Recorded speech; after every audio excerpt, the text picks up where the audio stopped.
Are we on? Are we here? Somebody tell me if you guys can hear me. Hello?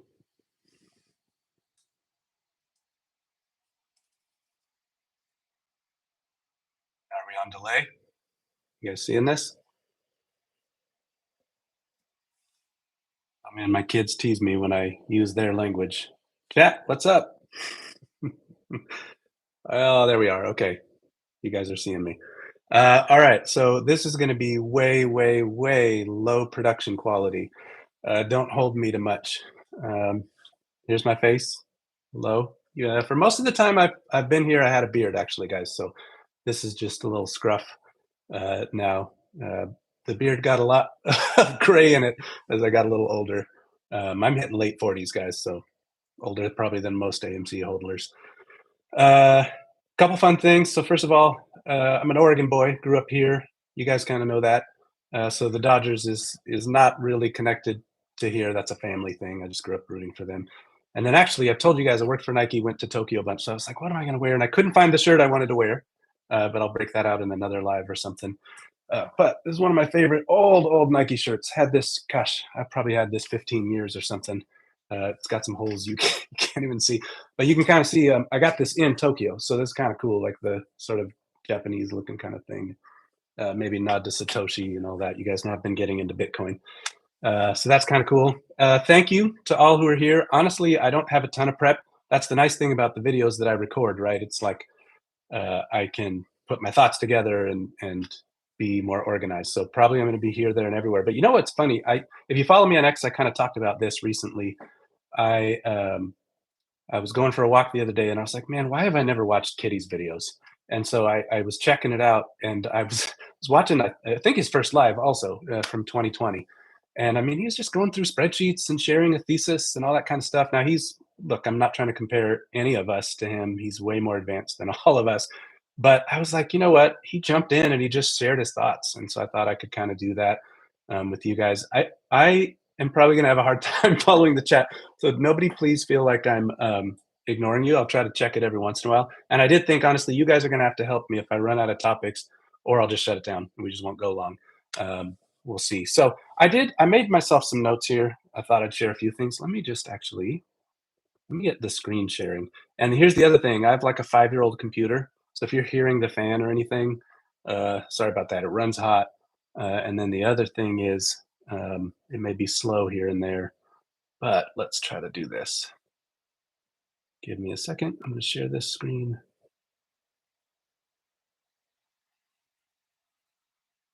Okay. Yeah, that is. Actually, let me ask you guys just a second.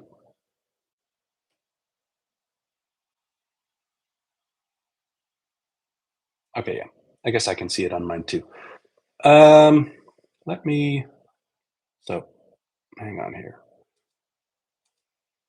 All right. So I thought about a few things. First of all, let's obviously just talk about, actually, hang on. See, this is what I said. It's going to be real low production quality. Let me stop sharing the screen for a minute because now I'm doing the mirror thing. I'll go back to that in a minute. So I was going to talk a little bit about the day. Obviously, awesome day, right, for AMC.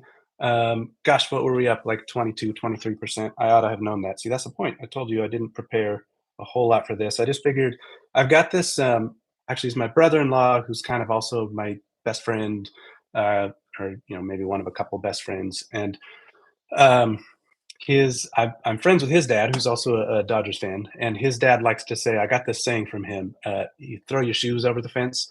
And so I was like, all right, I'll just say I'm going live, and then I have to go live, and that's the idea. Like you throw your shoes over the fence, and now you got to go get it. So that's kind of what happened today. And so whether this goes well or not, that wasn't the point. It was just to kind of talk to you guys and get started and hang out with you.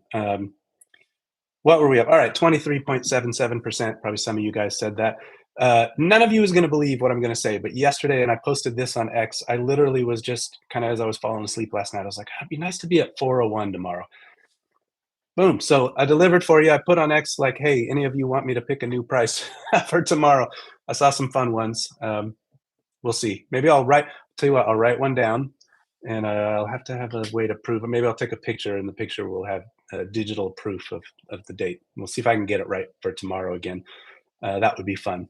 So yes, I was manifesting today. That was fun. But anyway, great day. And then, did you guys watch After Hours? I was watching that, and I was like, "What the heck?" Because I was going to go live here, and then I was like, "Man, what?" I was thinking I was going to have to do some quick DD to figure out what the heck happened in After Hours. So I have not, by the way. Probably a lot of you saw we kind of went down like, I don't know, it was like 5.5% at one point. I'm looking at my phone on Webull here, just easy to pull up. Um, yeah, like we dropped to down to like 380 again in After Hours, but then here we are back, about to close After Hours, and we're just down like 4 cents. We're at 390, well, 5 cents, 396, 397. This is why you don't do it live too. Um, anyway, so take a look at the chart in After Hours. You can see it just ran down, but then kind of climbed back up. So I don't know if that was a fake out. I don't know if there's some stop loss hunting. I don't know if someone was clearing out. Couldn't tell you. Obviously, After Hours trades more thinly. There's not as much volume. Price action can be kind of weird. So I'm not like overly concerned about that. Although, if you were here in 2021, you remember some fun After Hours days. In fact, I would go for really long walks back then. So you can kind of see like I need to lose a little weight again.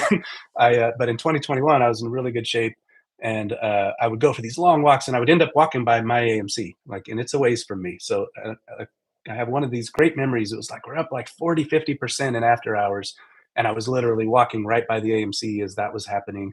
That was a lot of fun. So I think a lot of us are looking forward to those kind of days again. And gosh, I don't know. I mean, things are really moving right now. I talk to people. I don't share everything that I see and hear out there, but I will say, and especially you guys know, I'm sensitive to people who try to price anchor you, and so I kind of always say no dates, no prices. Um, but there are people who believe we're close to kind of maybe, the algos could start to pick up. People could start to be pushed into covering a little bit, could run a little bit here. Certainly, my perspective. I mean, in all of the recorded videos, go back through. I mean, how many times have I sort of self pumped? And I don't mean that in a bad way, but I've tried to promote you guys looking at the fundamentals videos because I do believe that, facts over FUD, right? So if you go look at those, then you'll see, I believe we're honestly really, really, um, undervalued, right? And I think the data proves that. And so, um, see, this is going to be a problem with the live. I saw some things flying by, and I just lost my train of thought. Um, I guess I'm just saying, oh, just why do I believe, obviously that we might kind of run soon. Um, and I've been posting for a while and kind of hinting on YouTube for a while that, gosh, we're going to have this record-setting Memorial Weekend, right? I want to talk a little bit about that. And by the way, if anybody's here, I'm not going to only talk about AMC probably today. I got a couple other topics on my mind, but generally probably a little heavy AMC today just because it was such a fun day and such a fun weekend. But anyway, the point's been, we saw these revenues coming, and thankfully the DD has now been backed up. You guys know that I really like when we can kind of score a win for the DD and add some credibility, right? Gives me more confidence to share with you guys too. Because honestly, I was forecasting all this stuff for like a year before I ever started sharing it because I never wanted to sort of turn anyone sideways with bad numbers. But once I saw I could kind of do that, and so we said, I don't know why I'm saying we. I said that the Memorial Day weekend was coming. The record, obviously, maybe I say we because you guys could see that one coming a mile away. I mean, Lilo and Stitch and Mission Impossible and everything else that's still out. Centers is still running, and Bloodlines and a lot of things are cooking still. And so to see that record weekend this morning, like way TMI, I had to get up for a quick pit stop. It was like 4:20. Literally, actually, that was kind of funny too. By the way, maybe dumb luck again. I literally woke up at 4:20 this morning, my time. Had to take a side trip, and I saw that Adam had posted. And so if you look at my X feed, you'll see that I was posting really early my time because I was like, oh man, Adam posted. Shouldn't be grabbing my phone at 4:20 in the morning, right? You're not supposed to grab your phone when you roll over. Don't look at that. Um, oh, hey, I see Phil. There you go. Shout out to Phil, the Top Gun reference. Yeah, all right. Um, Definitely one of my all-time favorite movies. I saw the first Top Gun in the theaters, by the way. Um, Nobody else, please feel ignored. I just happened to look over right at that moment. Anyway, what was I saying? See, that's why, again, live, I'm going to get distracted. I got to learn. I don't know how Kitty did this or how other YouTubers do this. Oh yeah, so I saw Adam's post in the morning, right? I'm sure you guys were super excited, and obviously, he. I'll say it was because he was acting as a good steward and with good business ethics that he posted well before market open, so that he wouldn't kind of cause a lot of turmoil. Let the market digest all of that. A lot of times, I think there's some boundaries to that stuff. But great news, and then so you see, I'll just kind of rattle off what I saw. It's old news to you guys by now. Gosh, it's been a whole day now. Um, but what? So Lilo and Stitch is the biggest all-time Memorial Weekend movie of all time. I just said all time. And then Mission Impossible, hit. I think it maybe landed at 16th. For a while, I was posting on X. It was going to be the top 17 all-time Memorial Weekend. Then it was looking like it could get to 15. There were some updated numbers today that took forever to come out. I don't know if you guys track the movie numbers. Like they're pretty late today. That took a while. And so I kept waiting and kept waiting because guys know I've been kind of publishing that one chart on X. Um, Actually, here, maybe okay. Let's get back to sharing the screen. I can show a couple things. Why don't we do that? Sorry, give me a second. Okay, let's try this.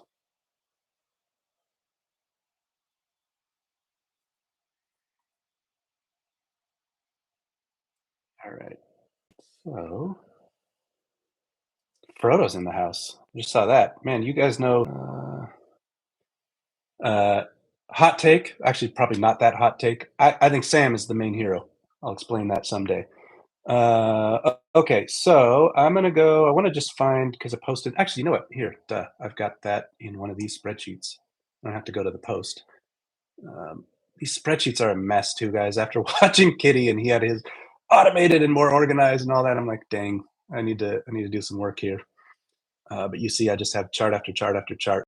I'll go find them and update them for you guys. All right, so I had to kind of poke around for a little bit because if you go to Box Office Mojo, which is where a lot of people like to go, I like to go there. Adam even pointed us there. There's another site I really like also called thenumbers.com. And then I've told you guys when I'm researching what movies are coming, there's a movie insider website that'll, like I'm going to refresh 2026 here pretty soon and try to give us a farther out view.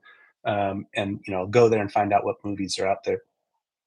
But anyway, so on Box Office Mojo today, actually, what happened is actually both of these are from Box Office Mojo. A lot of times, the current day, I'll take from the numbers because they update sooner than the Box Office Mojo site. So, little hack for you guys: if you go to thenumbers.com, a lot of times you can see that day's, well, last night's really, box office earlier than you can see it on Box Office Mojo. And so, a lot of times, I'm just excited. I just want to see it. So I go there and I'll update that. And so then like this number here, right? So this, Q2, how we're tracking. A lot of times I'll add today's. I'm just tracking literally every day. This is going to be such a boring live, but I'm going to show you. So literally every day, right? I'm coming in here and I'm like, all right, let me add yesterday's in. And then I'm tracking, like some of this stuff is telling me how far ahead or behind am I to my forecast. And then I'm tracking all the specific movies down here too. So how far, are we tracking at each of my forecasts for all the movies for that quarter? Okay, but let me go back here. All right, so then each day we're updating. This one did come from Box Office Mojo today, the 1661. So we're almost at 1.7 billion. I think last year the whole quarter was 1.946 or something. So let's call it 1.9. So we're already almost to. I'm not granted, right? Strike quarter. We've talked about that a million times. I won't go on about that for too long, but we're almost to meeting the entire quarter last year, and then everything's going to start to be gravy after that. And then, so what I was going to say though is on Box Office Mojo, if you do the quarter to date, if you go there, you're going to be like, hey, wait, retail, I got a different number. Or maybe I can call myself Eric now, right? I outed myself, you know who I am. Um, anyway, it's just 2021 when I was in all the space calls, everybody called me retail back then. So it just kind of stuck for me. All right. So the point is, you'll see a bigger number. And I kind of was trying to figure out, I was like, this doesn't look right. And so in Box Office Mojo, you can get to the daily also. And what I basically figured out is I think it was kind of including today's box office from last year, but not today's box office from this year. Like we don't have Tuesday yet. And so it was showing us not as far ahead. And, I'm competitive. I wanted to see, give us credit for how far we're ahead. And I honestly, you guys know too, I wanted to double up last year. We're so close. I don't know if the numbers have changed a little even since I put this in, but you can see we're at 99.9% better than last year. But share that with people. Like people need to understand. Here we are, basically the stock is down and yet the business is doubled. Now, granted, that's against a strike quarter. Although June, I'll just caution you, we're not going to stay double last year because, like I said, the whole quarter was 1.9. Let's call it 1.95. We're not going to get to 3.9 billion. There's never been a 3.9 billion quarter in the history of movies, and it's because last year I think so. June definitely had Inside Out 2. I want to say maybe that was also like Twisters. I should know. I can't remember when Deadpool hit, but I don't think that's till July. But the point is, June last year was pretty big, and we're not doubling that. So you're going to see the percent start to trickle down. But overall, the hard number of how many dollars we're ahead of last year, will still climb a little bit more. I think I have us tracking to almost 900 million we're going to beat last year. Wouldn't it be cool if some movies we beat last year by a billion? That's just a fun round number maybe we get to say. So let's come all the way back here. You guys are gonna deal with my ADD. I don't really have ADD, but some maybe small ADD.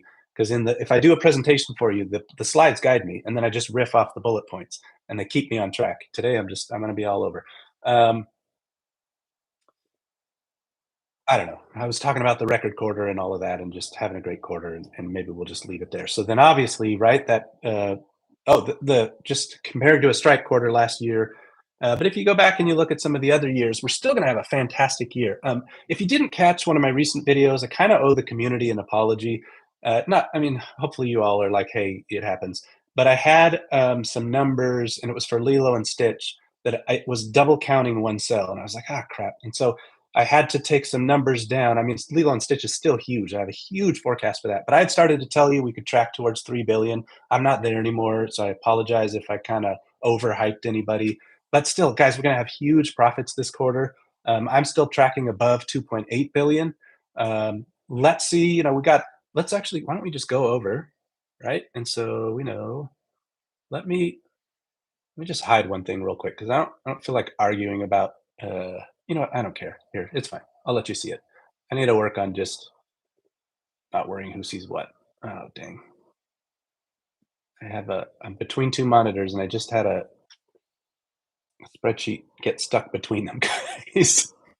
How do I save this? Okay, seriously. There we go. Okay, drag it over.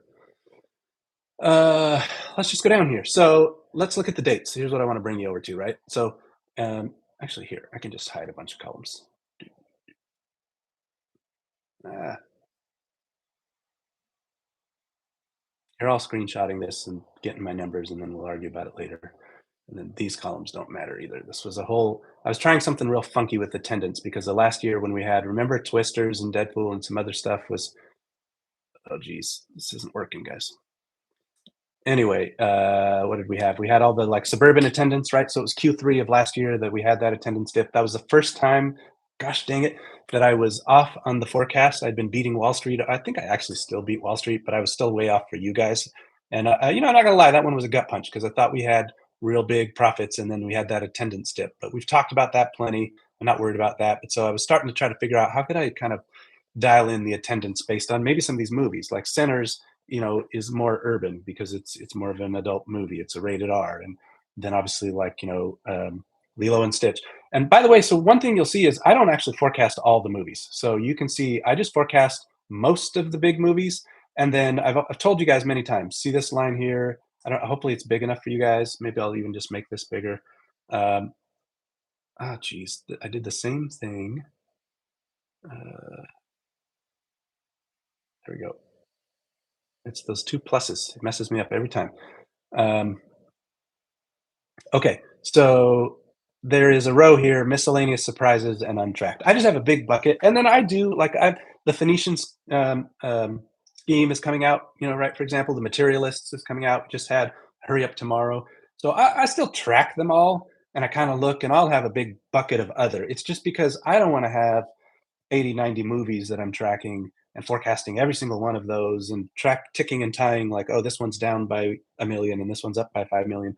So I just have a big bucket of all other that I do. And then you can see the ones that I'll forecast. And you can see even I have carryover. Like if something came out last quarter, then I'm gonna sometimes if I think they're big enough, I will forecast how much of it carries over as well, and I'll track that. If it's too small and it's going to be onesie twosies, then I put that in the all other bucket.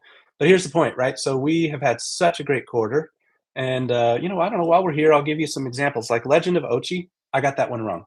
I thought that was going to be a little bigger. I kind of thought even maybe 15 to 20 million. It's like barely over two, right? So there's one I totally got that wrong. And then obviously, like what's so Sinners? I mean, who saw Sinners? Coming at that level. I did have Sinners way bigger than the industry did, so I'm gonna little bit pat on the shoulder, I guess. But I mean, gosh, I was nowhere near the real number. That thing has been a beast and it's crushed it. Speaking of ADD, I'm going to distract myself and I'm going to, first of all, shout out to Roaring Kitty. You're actually the reason I'm doing this. You started this thing. And, I just watched you the other day. Like I said, I was just kind of proud of him because he was just giving you his thoughts and his tools. And he was trying to go watch his tools videos too, by the way, guys. He's just trying to give us, like, hey, here's how I look at stocks. Here's some ways you could look at stocks. You can do what I'm doing. Like, what a generous thing to do. Right. And so I was kind of watching that and I was like, all right, this isn't maybe, I'm a little more introverted probably. I don't know if he's extrovert or introvert, but so just sitting here and doing this on front of you guys without any prep, it's like, okay, let's see how this goes. But I mean, that was a generosity of spirit, I think, that he showed. And so I was like, all right, maybe I could do something. But to honor him, we got to crack one open, right? Like it's 5:11. It's 5:11. I can do this. Okay, so you heard that. So here we go. Uh, Hopefully you can see this. So Breakside Pilsner, okay. Treehouse, I love you guys, but you don't ship to Oregon just yet. So I don't know if you can see. There's like a RV and got the trees. This is a Portland beer. So I like to drink the Oregon microbrews. So Breakside Pilsner. Cheers to all of you. Love to the AMC apes and unity across all of the apes. Cheers after 5 o'clock. All right. So, hey, I just wanted to say it was where I was at was just, gosh, we had that great weekend, and look at how I want to seem like picture me rolling, as we're gonna be rolling, right? Like Karate Kid coming out. Man, and so I told you now I'm kind of upper 40s, and Karate Kid is literally one of my all-time top movies, like all-time, all-time, all-time top movies. I could watch that I don't even know how many times a year, just over and over and over and over. Let me ask chat real quick because I haven't paused at all. Are we having lag? Like, is this going okay? Because my screen is laggy, but that's because I think it's my own. I think it's just going to be laggy. Is it going okay for you? I'm going to watch the chat for a second here. Uh, Wax on, wax off. That's right. Uh, Anybody? How's it going? There must be. So this is the point. I guess You guys are probably ahead of. There we go. No lag. I'm seeing no lag. Okay. Thanks. Thank you guys. Thanks for having my back. All right. So anyway, Karate Kid. Maybe you guys have watched Cobra Kai. I obviously grew up with Karate Kid. First two, loved. Third, I watched it over and over, but I'm gonna admit maybe not as good. And then you get the next Karate Kid and some of those things, right? And so those were kind of fun. But to see Daniel LaRusso come back, and by the way, I mean, again, kind of aging myself, but if you watch like the Jackie Chan movies of the '90s, like Super Cop and some stuff like that, gosh, it's going to be fun to see Jackie Chan go. We talk about Tom Cruise doing his own stunts and all that. If you guys are too young and you didn't watch Jackie Chan, uh, you got to go. Like, leave this chat, go see some Jackie Chan and watch the outtakes at the end and some stuff like that too. That guy is he's kind of awesome. Anyway, so that's going to be really fun. I'm excited about that. I will be honest, and I think we can say this without hate. I think I say that by the way because I just you guys have probably seen there's so many like Hollywood accounts, industry accounts who just seem to like almost. It's like, why are you talking about movies? You seem to hate movies. You guys know the ones I'm talking about on X. Like, they're just constantly just taking a shot at everybody, and it's like, could we just celebrate the industry? Like, I like movies. Could we just act like we like them? But I will say, I'm not sure yet. I want to see the reviews on Karate Kid, and that will impact my forecast at all. I'm excited for it. I'm going to see it. I think it's going to be really fun, and certainly you're going to get my generation who's going to be like, hey, everybody's going to go, and obviously that crushed it with Top Gun Maverick. We had a couple generations, I think mine and the one before me, who all went to see that. So Karate Kid will do some numbers no matter what. But I think the question is, I have seen a couple people who said maybe they saw it and they weren't so sure it had the right flow and some other stuff. So let's just see what the reaction is once we get they do the thing where they lift the embargo, right? Let's see how that goes. But gosh, I mean, then you see on the screen Ballerina, Elio is one I'm hoping we could beat my forecast. Um, I don't know. Sometimes I'm not sure, and so we'll see what you guys think too. Sometimes I like to crowdsource a little bit. Uh, right, it's Pixar, so you say, okay, that there's some audience for sure, including in my house. My kids kind of grew up on Pixar, um, but it's new, right? So franchises are just kicking butt right now, right? Like if it's so Lilo and Stitch was a known commodity, and Final Destination Bloodlines, which is just crushing it, best ever for that franchise. I'm gonna take another sip. All right, but so new IP, let's call it intellectual property, right? Like new. I don't quite want to call it franchises. We don't know if LEO will be a franchise, but new IP, new stories. It seems to be obviously Hollywood's taking more of a risk. So let's thank them, right? Like let's show up, let's celebrate new stories. And frankly, that one looks really cute and kind of in a way ET-ish. And now like literally ET was the first movie I ever saw in theater. I think I was pretty young, right? So by the way, if you read my book Strong Like Wildflowers, that I saw ET in Alaska. There's a lot of stuff in there that's actually real from my life. If you ever want to learn a little more about me, but point is, Elio is a little ET-ish, so that seems kind of cool, and kind of has a fun new spin, and I guess it's the reverse too, right? Like ET was, he came to Earth. I think Elio is more like him, kind of ending up with the aliens a little bit. Looks really cute. Looks really fun. Let's see if families show up, and let's see if Pixar, plucks at all the heartstrings like they do, and then maybe that one will do well. But so that's I'm just telling you. Pardon me. See, this is the problem with drinking beer with you guys. Excuse me. But anyway, I'm just telling you that hey, that's one that maybe we could beat my forecast. I'd be excited about that. And then we got Ballerina. I guess I already said that one. How to Train Your Dragon is the one of all of them this quarter. That's the one that's hardest for me to place. I am mega bullish on it.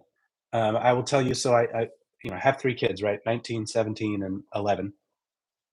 And the 11-year-old, he at that age, right? Like YouTube these days and Fortnite and all the things, everything's just pow, pow, pow. It's like something new every 30 seconds. And so they're not always watching as many movies. As they grow, they're starting to love the movies with me. The older ones, will even ask me to watch some things. Um, but sorry, I made the mistake of looking at the chat. Distracts me. You guys keep going. I love it because that's the point, right? Like we should kind of have a place we could hang out. I hope some of you grabbed a beer with me or something, or wine or coffee or whatever you want. Um, oh, so How to Train Your Dragon though, the 11-year-old just all of a sudden was like, "Hey, I want to rewatch the cartoons just because the live action was coming out." And so I can tell there's a pent up demand for him. He's signaling like, "I'm excited about this one. I want to see this again." And our family did watch those and just have some good memories. And so that I'm hopeful. And everything I've seen so far from the teasers and the trailers and all that just looks like they might have hit a home run with that one. But let's see. So my point is I'm actually still forecasting above the industry, so I suppose you could say there's downside, if I'm wrong and the industry is right. But I'm kind of hoping we could even beat my number on that. Let's see. And then, we just keep rolling. So lots of good stuff this quarter. That was kind of the point. And I think I want to just tie that all back to let me look at how After Hours finished. I was kind of talking about the stock when I went off on that mega tangent.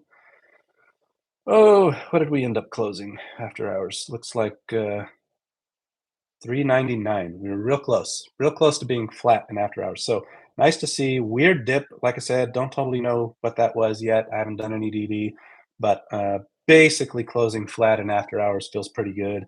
Um, and so my point though is like, come on, 399, 401. You guys know, you've seen the price to sales discussions I've had. You've seen the future price to earnings stuff I've shown you. That is, I love having a green day. That was fun. So cheers to a green day. But this is not what I'm here for. I'm not here for $4 a share. I did not hold through what we have held through, and I have held as best as I could. You guys know there's been some tight moments, but everything I could hold, and nibbling at it where I can, obviously over the years. Uh, I know that's meaningful to a lot of you, and it's meaningful to me, and I am not here for $4. Um, so hang on, I'm just making sure. Okay, I had gone away from the screen for a second. I thought maybe I closed you guys out. Anyway, so the point is, you know, awesome Memorial Weekend, record setting. This what did AMC say? Like all time record for both admissions and food and beverage. We didn't get a merch update. Uh, Love to see a merch update sometime soon, and obviously, we'll hear how popcorn's doing at grocery stores and all of that. Uh, Man, I'm still jealous. We still don't have the cinnamon butter at my local stores. Love you, Adam, but I want that stuff. So I'll have to track that down. I think my wife might have seen it online, but somebody was, I don't, maybe even, it was like secondary market. Somebody scooped it up and was selling it for more. So I'd rather buy it from AMC. But anyway, if you've had that cinnamon butter stuff, I don't want to hear you bragging because I'm still waiting on that all this time later. Hey, I was going to do one other thing, so let's just close that out. I'm just saying, hey, we're still deeply undervalued. Celebrate the green days because boy, the Matrix wants you negative. So I am celebrating. I'm very happy, but I'm also just trying to couch that in. Hey, we got tons to run. In fact, that first live video I was watching of Kitty. Um, hey, I hope it's okay if I call him Kitty. The roaring Kitty. I don't know if he's going to be annoyed that I call him Kitty. It's just that's how I've sort of called him in my house. Um, DFV, of course, as well, sir. Anyway, but Kitty was talking about how many, 10 bagger and these kinds of things. And sometime I loved that he was going through his thought process. Actually, what was really cool, I saw he had some tickers before I ever even heard of him back then. I had some of those same tickers. And so I was like, oh, that's cool. He was in some same stocks that I was back then, although he had 180. I used to think, uh, I had a lot of stocks. So before AMC, I had about like 40 tickers, kind of max. And I will be glad to share how I choose a stock sometime and how I think about that, how I look at that. I really love again how he was just like, hey, why don't we sit together and look at some of this stuff together? And then I can just share with you my thesis and you can kind of poke at it and share where you agree, disagree. I'm not really doing that tonight, but I'm just saying, that's a thought that maybe I'll kind of get to that. But speaking of looking at stuff, here's what I was going to get at.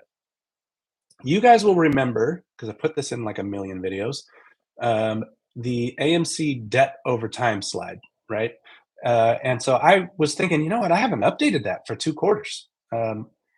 I lost some data in one or two spreadsheets, and so maybe that's what happened because I'd have to go back and actually look at my X posts and see maybe I had. But so you can see. So I just thought, why don't we? I'm going to just show you. Like I'm going to go to a balance statement, uh, balance sheet, and so hang on.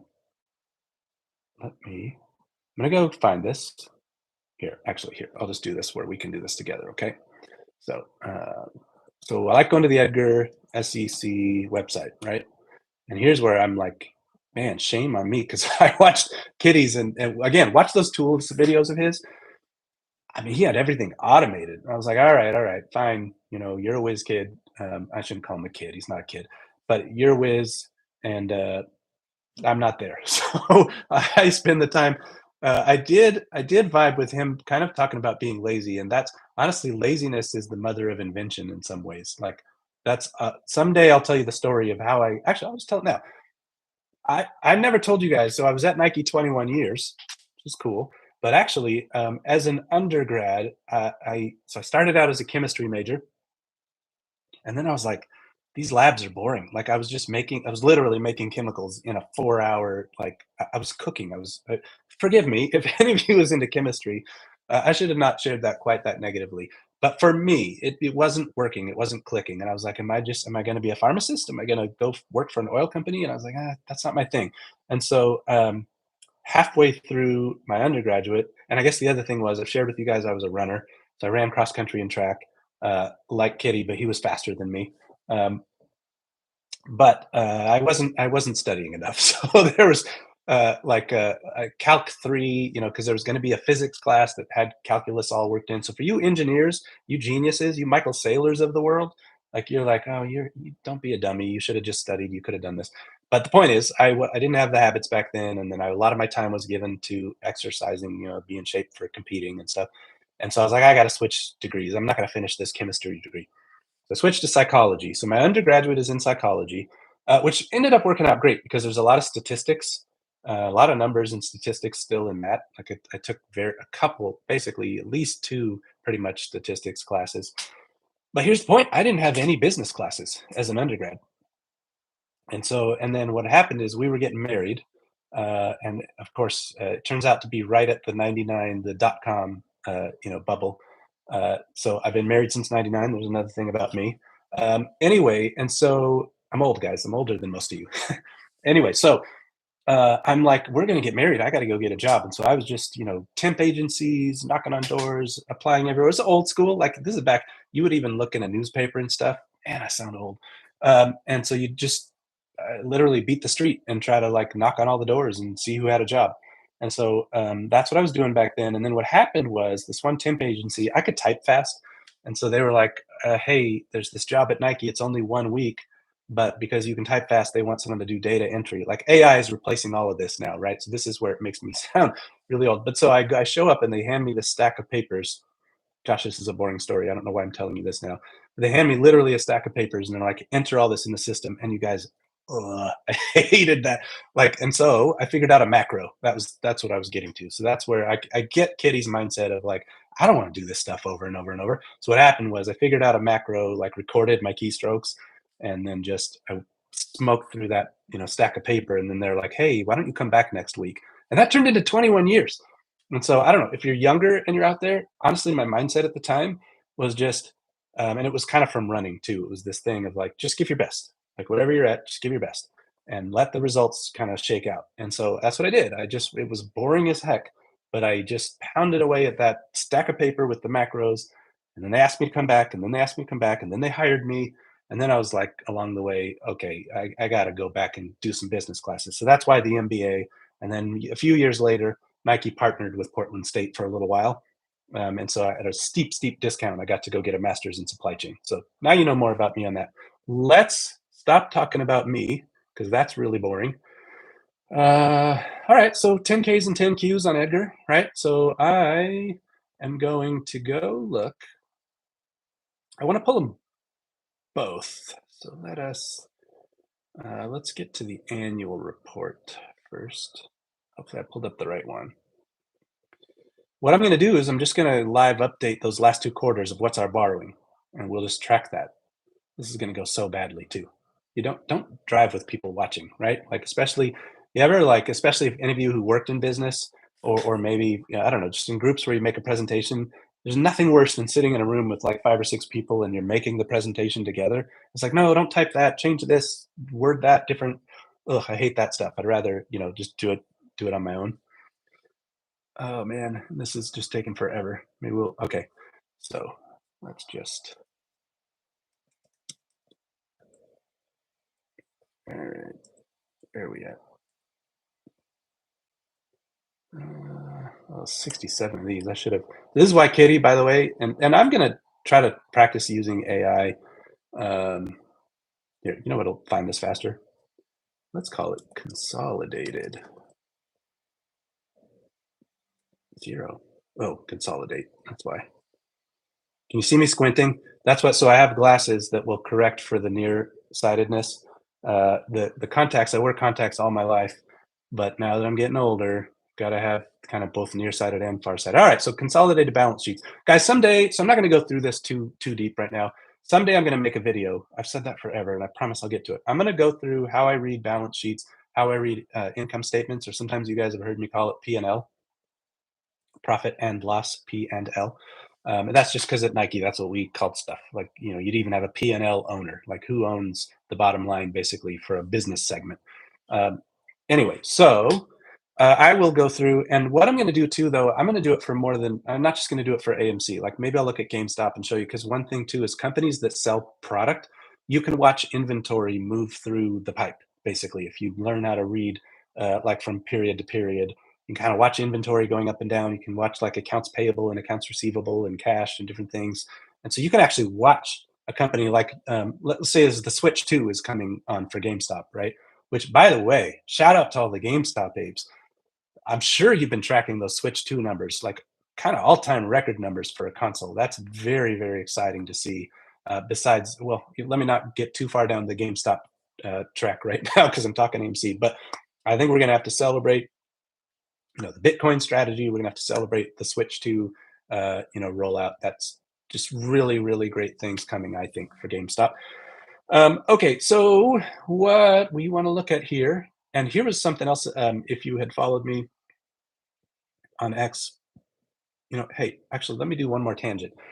I know that I have blocked a lot of people on X, and from time to time, some of you on YouTube have said, "Yo, bro, you're talking about your posts on X, and you got me blocked." And here's the thing: it's 4.5 years in. 2021 was like massive, just like food fight. Like, it was just wars, people just attacking people, and it's just terrible. And I got attacked. What turns out now to be some of the biggest shills out there. You hear about people like Algo Hack, and I won't name too many other names right now. Let's be positive today. But so you start getting into this defensive posture, and then over 4.5 years of me being picked at and attacked, and sort of people doing things behind my back, I've got a quick trigger on it, and I will just admit there are definitely got to be people I've blocked who don't deserve it. And so if that's you, sometimes just try to give me your at here in YouTube. You've probably seen I can't keep up with all the comments, but at least sometimes the first comment you'll make, give me your at. I'll try to go look as long as you're not following a handful of shills or posting rage and hate. Um, I'll try to, hey, I get it wrong too. I'll try to extend some grace, and you extend some grace to me, and I'll open that back up. So that's a side note there. But and I'll talk sometime if we ever really want about why I decide to block sometimes, but I'm not going there right now. Okay, but I'm going to zoom in a little because this is small for my poor contacts that aren't doing a good job with nearsightedness anymore. Corporate borrowings. Here we are, right? Uh, what are we? That is no, that's not the one I want. There we go. Oh, yes, it is. Okay, sorry. I was just looking at the wrong line for a second there. Again, why we don't do this live. But look at this. So 4010, right? 4010.9. And hey, look at that. Half down a half a billion, right? So the year, so always gives you the last year. So here's December 30th, 31st, 2023, right? So that was the end of year. It's Q4. I'm in the Q4 number, which is pretty old now. And then December 31, 2024. So in a minute here, I'm going to go do Q1, but you can see the Q4 to Q4.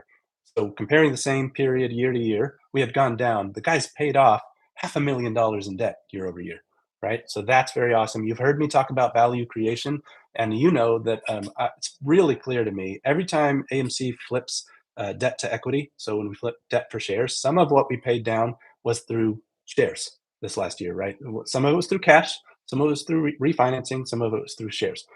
And when that happens, you really should still value both the sort of the cleaner balance sheet. There's like Kitty was talking about a book value, so we can kind of start to show some of that type of stuff. You should start to value the cleaner balance sheet, but also the value of all the. Now you're not making the debt payments against this $500 million. At 10% a year, that's $50 million a year, and it's actually more because first of all, it's bigger than $500 million, and a net average across all our debt. And even if, especially if we paid off some of the higher interest debt, so let's say we're saving like $60 million a year in debt payments. In a normal stock, you price in 20, 30 years of that. So take $60 million a year. That's our bottom line earnings that improved. And that ought to have been priced into our stock, and then you improve by that. So you go down by the dilution, but you should also go up by the future cash flows and maybe the overall value and the increased health of the stock. That's one thing that's told me, like every time we do that, stills come out, oh, dilution, dilution, dilution, and then the math doesn't math. Like we go down by the dilution, we don't seem to go up by the new value, that we've created. And so just think of that as like value that keeps on being stored in our stock. I've talked before about like kinetic versus active energy. There's all this energy stored up in our stock, and once it gets released, that's my thesis. That's my belief. You don't have to agree with me. But so the point is, we're down $500 million. So why don't we go record that number? All right. So that's what I do. That's how it's not like rocket science here. Right. So we were at 4010.9. Did I have a typo? No, we're good. Okay. Okay. So you can see then from Q3 to Q4, and I've been telling you this, and I have this in my forecast too. Like every time I know something, I knew there was some things that the AMC had published, and I knew we were paying down some more in Q4. And so I'll just forecast that. And if you saw, actually, let's go. Let me show you this. If you saw, kind of shown you this in one of the videos before, I think. So let me go to like, this is the big, like everybody, all the stuff. Here's Q4. Let me just, I don't want to show you all my forecasts just yet. Like take a guy out to dinner first. Um, okay, so there we are. So Q4 was 112 million, but I just showed you we paid down some debt, right? And then there's probably some variable interest and some things, although we didn't have the Fed reduce interest rates, right? Like Trump and Jerome Powell are in this arm wrestling match over that. But you can see, so we had 112 million debt payment in Q4, and then you're going to see we're going to come down to 109 in Q1, and that's just maybe the lag of like, all right, we paid it down during Q4, so we had lower payments in Q1. So that's my point. So we have this improvement of $3 million just from a little bit. This 30 million we paid down, we got $3 million less debt payment. That $3 million went straight to the bottom line because you're reducing an expense. And so actually, if you're in business, you'll think through like, how much revenue do I have to get to a bottom line of 3 million? So it's kind of like you added, if AMC, by the time you get to the bottom line, if you take out all the expenses, I'm going to make this up. I should know this, but I've never done a like a averaging out a, like I'll call it a gross to net. That's what we called it at Nike. But let's say AMC is really variable because we're going to talk about fixed costs and variable costs, and AMC is going to change as the box office gets bigger. AMC is going to keep a bigger and bigger chunk. You've heard Adam talk about operating leverage, so it's a funny number. I don't know if it'd be super helpful for AMC, but the point is, let's say if you're going to keep 3 million at the bottom line in savings, so this is why I get excited every time they pay off some debt. You probably had to have $7 million, maybe more than that, maybe $8 million of revenue at the top line.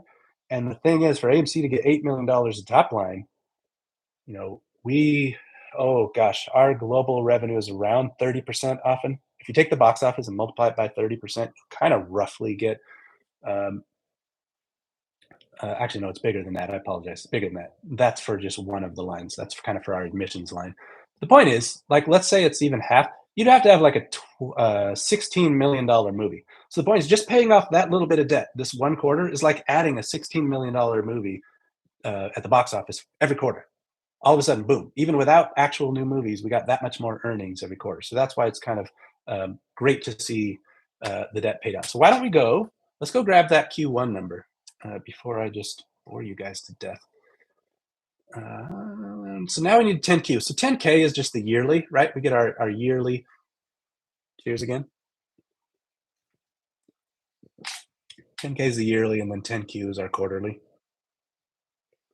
I haven't been looking at the numbers on this video. I probably have 5 of you left or something. It's probably really. Let's watch him go to the SEC website. That's exciting. All right, hang on. And let's watch his slow computer. Okay, there we go. So we'll find that fast again, right? Consolidated balance sheets. There we go. We were faster this time. Katie's got this stuff automated. He's laughing at me. Actually, he's not going to see this.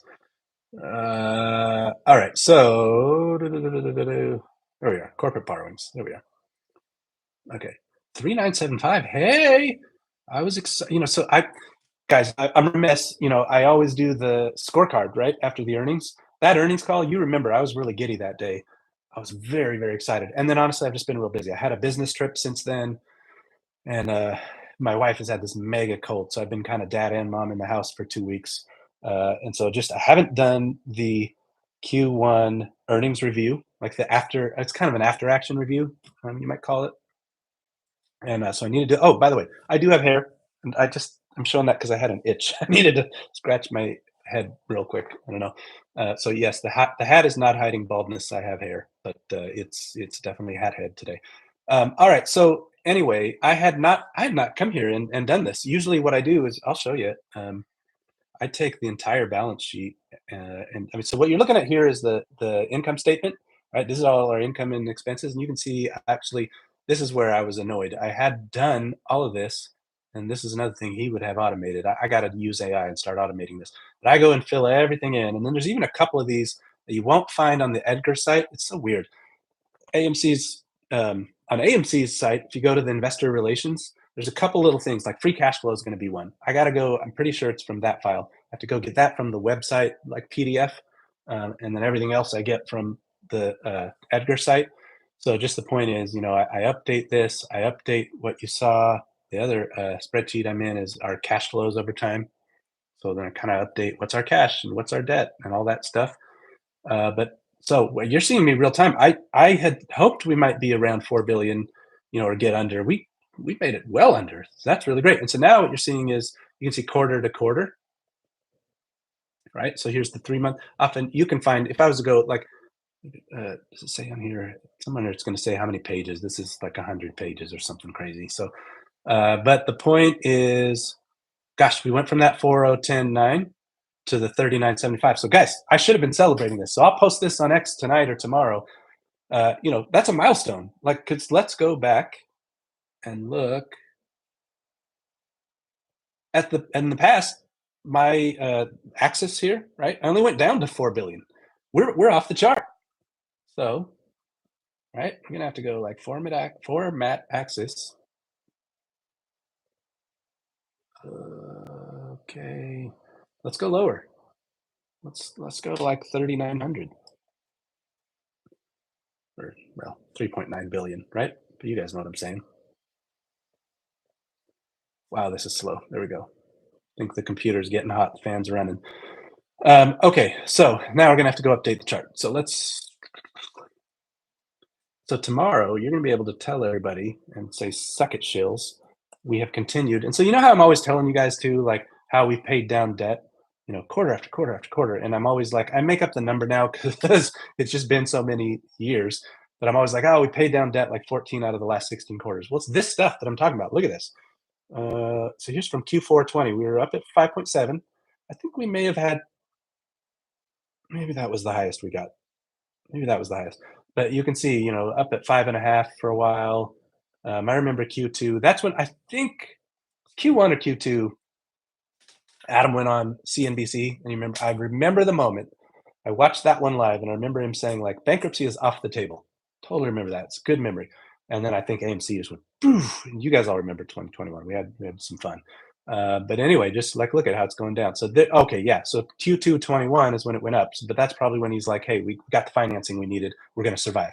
And at that time, AMC was holding a ton of cash. I don't think this is the tab where yeah, I've got another one where I've got cash over time because the shills like to tell you we're going to run out of cash. So facts over FUD, right? I'm not just making. Oh, hey, I almost swore. You guys will have to have a swear jar or something, and maybe every now and then I'll drop one. Um, but anyway, I'm not making stuff up. I'm digging in deep, and I will track our cash over time. So you had people, and today I'm just not going to name names, but you had people on YouTube, you had people on X who were giving you all kinds of fear about our cash situation, and I'm like, bro, I'm looking at it, and I know what our runway is, and I know when the revenues are coming because AMC guys, it's kind of in a way. I don't want to say easy. Like you can see, I'm looking at a lot of detail and I'm thinking this stuff through, but it's not hard to forecast in terms of having publicly available information. Like, if you look at, I don't know, let's say, like what's it? Well, so Nike, right? I worked there forever. So you guys out there in the general public, and now me, because I don't work there anymore, don't necessarily have line of sight to how's inventories, how much product is coming, what are the launches, how many doors are you opening, what's your marketing plans, like that's a lot of private information that's not shared until after in a filing. AMC, we know what's getting sold other than I don't know how to fully forecast the popcorn business yet, and merch is interesting because it's growing so fast. Maybe I'll show you that in a little bit. um, but we can go find the movies and we can track the box office and we can forecast that. So AMC is very knowable, which is also, don't miss that that's actually why I've known there's so much fraud and corruption out there, because I could sit here. I mean, you guys have seen I created this channel in 2022 because I just started to have I couldn't post. That's before it still was Twitter. So if Greg's out there, don't jump on me. It was still Twitter back then. Um, and so you were limited by characters, and there's only so much you could say out there. I was Redditing a little bit. I was posting on Reddit some. You can go find me there. That's stock_retail on Reddit. But the thing is, you could just know. I could see in the business model that AMC was going to be more profitable now than it was pre-COVID. And so that, I mean, again, I was saying that in 2022. It was knowable. So all of these financial industry, financial companies who maybe kept predicting. Adams called it doom and gloom a couple times. here was little old me with these manual spreadsheets, and I could see we were going to do it. Um, so I don't. Of course, I didn't see the strike coming. That was, gee, I'm really proud of Adam for getting us through that one. But all right, so actually, anyway, you get all the way to Q1 22, so we're back up. So the point is, we had a lot of cash behind this debt too, and so that's Adam and team making sure we had the cash to survive, which is why I don't really tolerate Shills, just attacking him over this stuff. You can just see with COVID, with the strike, etc. And if you track the box office, it was ugly. I mean, here you can see, look at the box office; these were tiny numbers. Um, but since Q1 of 22, then look, we went down, we went down, we went down, we went down, we went down, we went down, went down, we went down, we went down. Okay, hang on. Sorry for moving that around on you. Down, down, down. Jeez, guys, since Q1 of 2022, is that every single quarter, right? So 1, 2, 3, 4, 5, 6, 7, 8, 9, 10, 11, 12. 12 straight quarters, 3 straight years. Your management team has been paying down debt, right? And then if you just figure out like the amount that that's contributing to earnings now, because now that payment's not going out the door. So let's update the chart.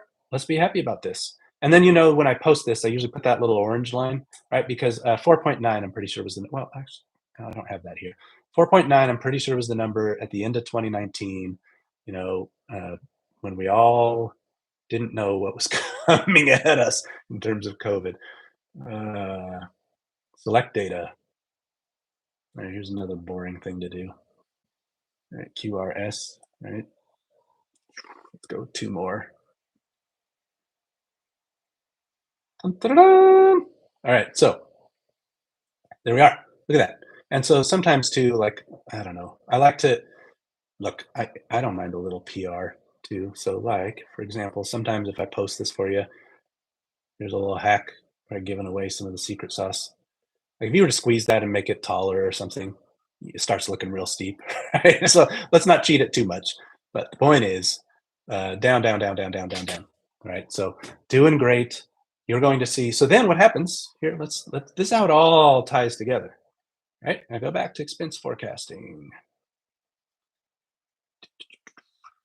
Let's take a look at Q2 that we are in now. Right. So you can see the live, and this is not my forecast, but I'm at about 88 now. And that's where, so again, I apologize, Stitch. I overstated the revenue on that, and that was feeding me overstating our earnings. So just apologize because I've even talked about, I really, really hate when people, I think some intentionally overhype so that then we can miss and they can talk about how terrible it was we missed something. So just many apologies, but let's focus ourselves on, look, we've only had 2 positive quarters ever, 8.6, 12.3. And right now, I'm going to have to update this. I'm probably going to bring this down further, guys, before I really publish something. But right now, live, I'm in the high 80s, for our profits. The point is, I was just talking about our borrowing costs, and look, I didn't take them down. So, I had hoped that May meeting that the Fed just had, that they were going to lower rates, and I thought maybe we could get some savings. But I decided not to count that, thankfully, because they did not lower rates. Let's see if there's any emergency meetings or anything, but that's going to be the ongoing argument between Trump and Jerome Powell. Um, and so then, but we paid down debt in Q1. So how much of that just already we saw the savings in Q1, and that's the rate we're at now? And then how much of that actually, like say Adam and team paid off that part of that debt in March, right? The last month of the quarter. Well, then you only have some of the savings, if any, for that 1 month out of the 3. But now in Q2, it's been paid off the whole time. So maybe it's like I would just come in here and say, well, why don't we just say we're going to save another million? And then I'd say, okay, now we're at 89 million in earnings or whatever. So I'm going to figure that out later. And I'll play around with that.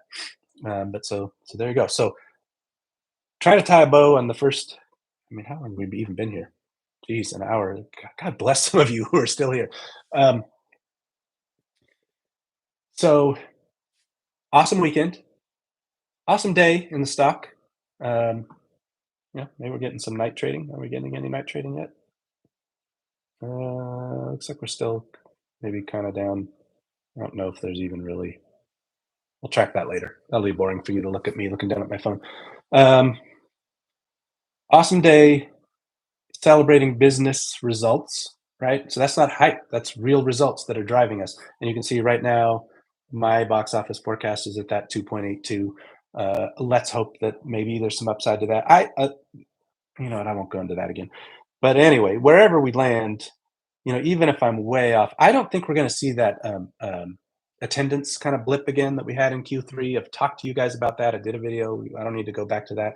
I think the way we're tracking. Did you see the announcement to go back to that press release this morning from Adam and team?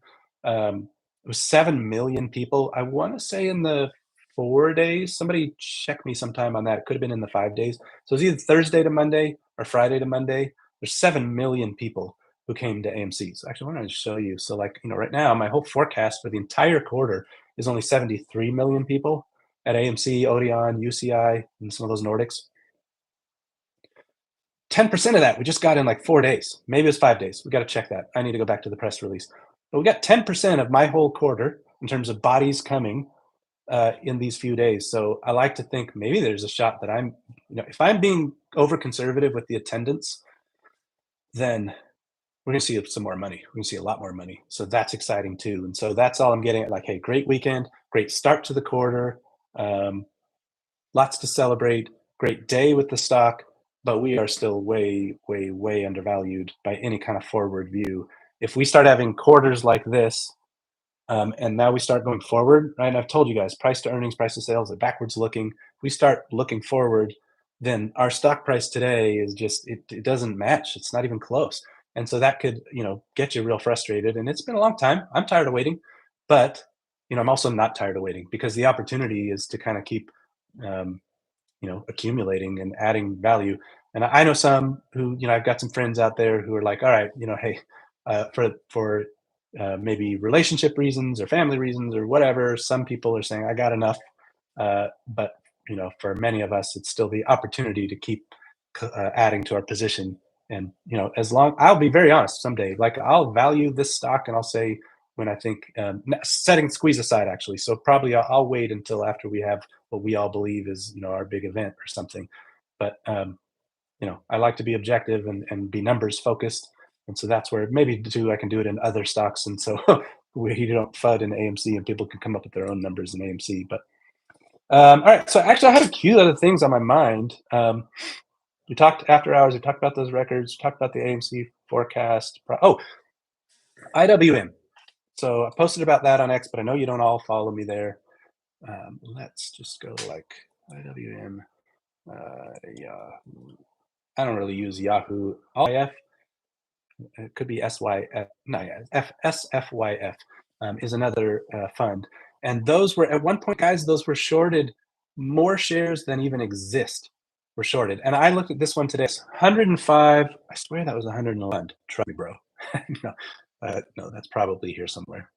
But there's still, so what happened in 2021 and 2022, like I said, it's not quite the same, but um, they were significantly shorted. Those were it depends on the fund you're looking at. There's another one for GameStop as well. That's kind of like retail companies, and so ETFs. And by the way, academic research. This is definitely not a trust me, bro. You can go find research about how exchange traded funds are cases really manipulative, really aggressive is the word in my head, but that's not the word I'm looking for. Darn, this is the problem with live too. You guys know what I'm trying to say. It's like attacking. It'll come to me later. But basically, you know, just over aggressive shorting, going after, you know, a stock or a fund. And so the reason I bring this up, you would also see a post from me, or you yourselves look. You know, that darn chart wasn't really loading. But if you looked at a longer chart of this, like we looked at it like maybe the 1 year, I don't know, maybe Yahoo doesn't like to, oh, there we go. Okay. That some were saying there's basically an inverse head and shoulders setting up. And so look up, if you don't know that one, you know, many of you, by the way, are going to be better at technical analysis than me. I'm a numbers guy, I'm a fundamentals guy, and I'm a thesis guy. Like I'll tell you again, I'll do some videos or something or some lives. In 2020, I basically when COVID happened, I bet on, you know, recovery, and I was picking stocks, and honestly, it was fun. That time was fun. And then that's how I I'll tell the story someday of how I kind of rolled into AMC, and some of that was kind of almost like my Nike story. Like I don't even know how I ended up here, um, but it happened, and I'm here. And so anyway, uh, oh, but the point is, I was more of a thesis investor, and I had a reason I'd invest in different companies. I wasn't really investing in the chart.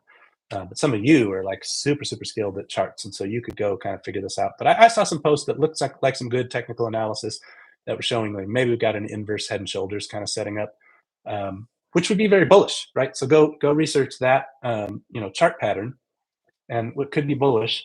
And so R is the sort of Russell 2000, sort of the small caps, perhaps setting up for a bullish move. And if they've shorted that deeply, I mean, you could almost squeeze the entire Russell 2000. And if while GameStop is maybe running and the AMC is maybe running, and let's see what strategy does and how Bitcoin runs. You guys know I've been talking about that. Uh, Side note: did you see like DJT?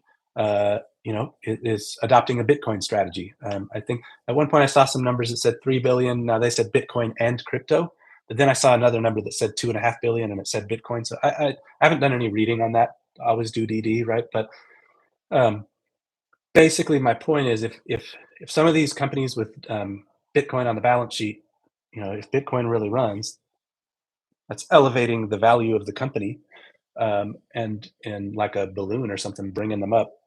I don't like the balloon example because some shill's going to say, "Pop the balloon," whatever. But anyway, but it's raising them up and kind of adding to their value. That's the thesis, right? Some of you disagree with me. I see some of the comments sometimes, but that's my thesis.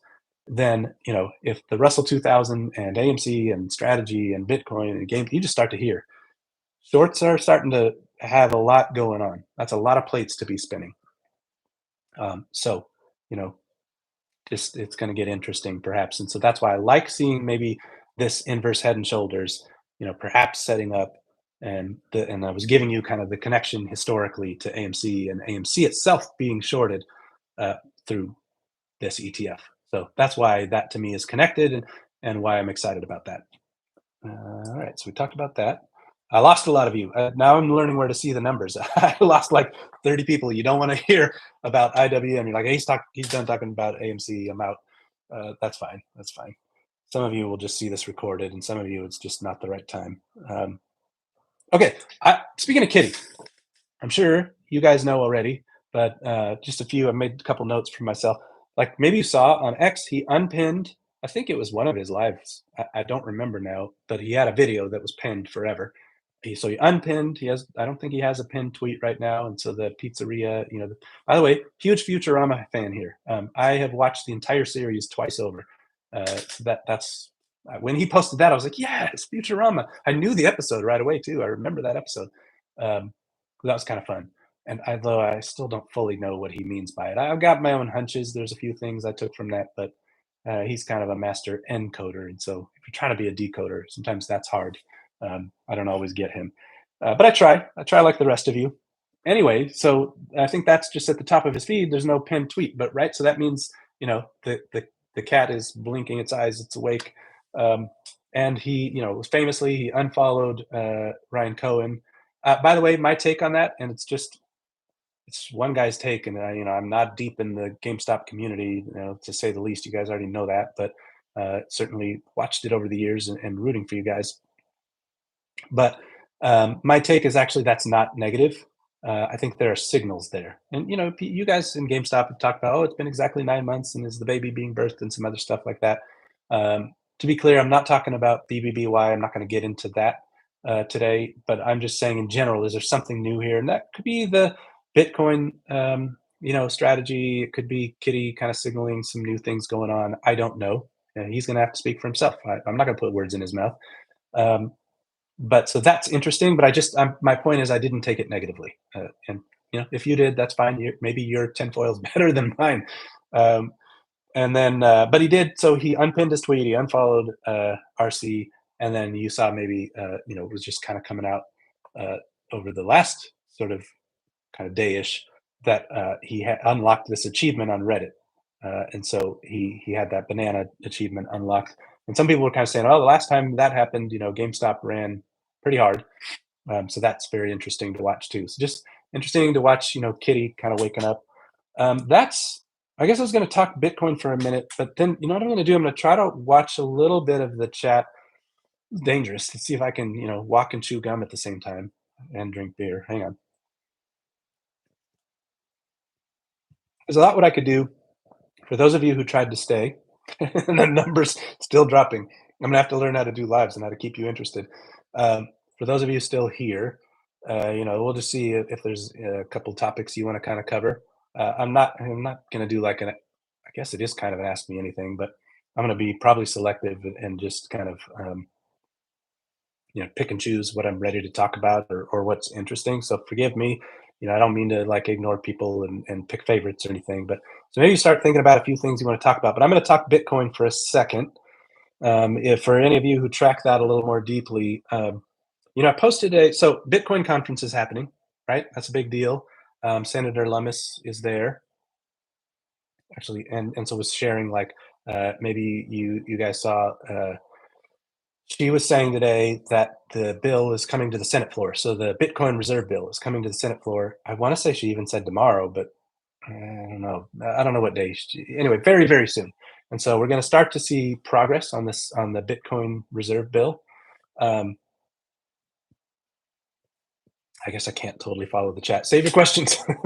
We'll come back to them, or you're just going to have to retype some in a couple minutes. Um, Anyway, and so that's going to be moving, and they're talking about the U.S. federal government buying 1,000,000 Bitcoin. Now, I made my own guess. It's not DD; it's a guess that we already own some. The federal government already owns some Bitcoin, so it's probably what's the delta? What's the incremental buy? From how much we own. I don't have that number committed to memory. I'd have to go look it up. So I bet you could do that too. It's out there. Anyway, so we'll take whatever number we have now, figure out the difference to 1,000,000. Maybe that, and then the other thing is, it's not like let's pretend. I don't know. No, I'm not going to make up a number, but let's some big number, right, to get to 1,000,000 Bitcoin. I don't think if that bill. First of all, we got to like debate it through the Senate, and then they're going to try to put all kinds of pork barrel spending or something stupid to that, and I think we're all done with that kind of culture. Um, but let's hope that that could be a clean bill, nice and clean and crisp. If you're out there connected to the halls of power, that's what we want. Um, Frankly, on all bills, but certainly on Bitcoin, that's the Satoshi way. I don't think Satoshi would be into pork barrel spending personally, and especially things that don't have anything to do with Bitcoin. Anyway, enough rambling on that. But so whatever amount that they're going to buy, they're not going to like. It's got to be debated in the Senate, and that's going to take forever. And then it's got to be debated in the House, and it's going to be changed. It's going to come back. I'm basically doing the the cartoon. I'm an amendment. So again, dating myself, but right. So they're going to go through the whole process, and then even if that passes, I think it will personally. I think this train is kind of leaving the station, which I've been telling you guys about since kind of the end of 2023. You can kind of almost track me on X and YouTube when I started getting into this. Anyway, the point is, they're not going to buy all those coins. Like they're not going to turn around and okay, the bill passed. Now buy everything in one day, and then Bitcoin just goes, and then probably, that's really volatile. Um, they'll have some buying strategy. They'll dollar cost average, and they'll probably have, it's as the budget allows to. I know Trump had said, budget neutral purchasing. So let's see how that goes. Um, but just it's a big deal, right? So whatever it is, it's a big deal, and we just are all going to have to do DD and learn what's in the bill and that kind of stuff. So let's watch that. And then the other thing I was going to say, so as all the Bitcoin conference is going on, there was a kind of, if you're in Bitcoin, a bit of controversy. I don't know if that's too strong of a word, a bit of a debate around Bitcoin reserve, strategy companies. Excuse me, there's the beer. But yet, it's my reminder I should have a little more. All right, so whether let's in particular talk about strategy for a minute. Whether Michael Saylor should basically expose his Bitcoin wallet so that people can live track, so the argument for is transparency. Maybe that's some people might try to say that's the Satoshi way. You can see wallets and you can track them and whatever. But then Saylor's like, listen, we own over 500,000 Bitcoin, which also should tell you how big it is for maybe the U.S. to own 1,000,000. That's not a small deal.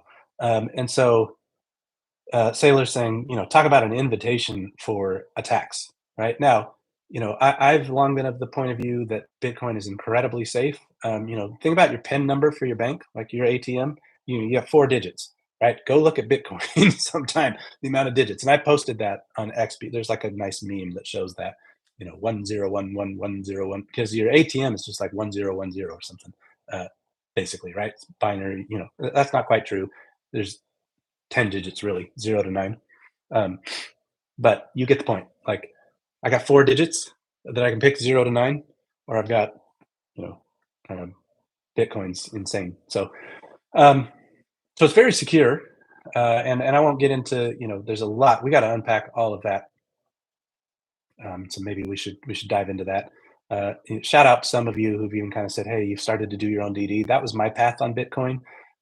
Was it was not spoon fed to me. I read all of the emails and the white paper and like a lot of other things. People were telling me, "Go read this about the Lightning Network and some other stuff like that." And I'm not even. There's many of you who are almost just starting who already maybe know more than me. Like it's so accessible for anybody.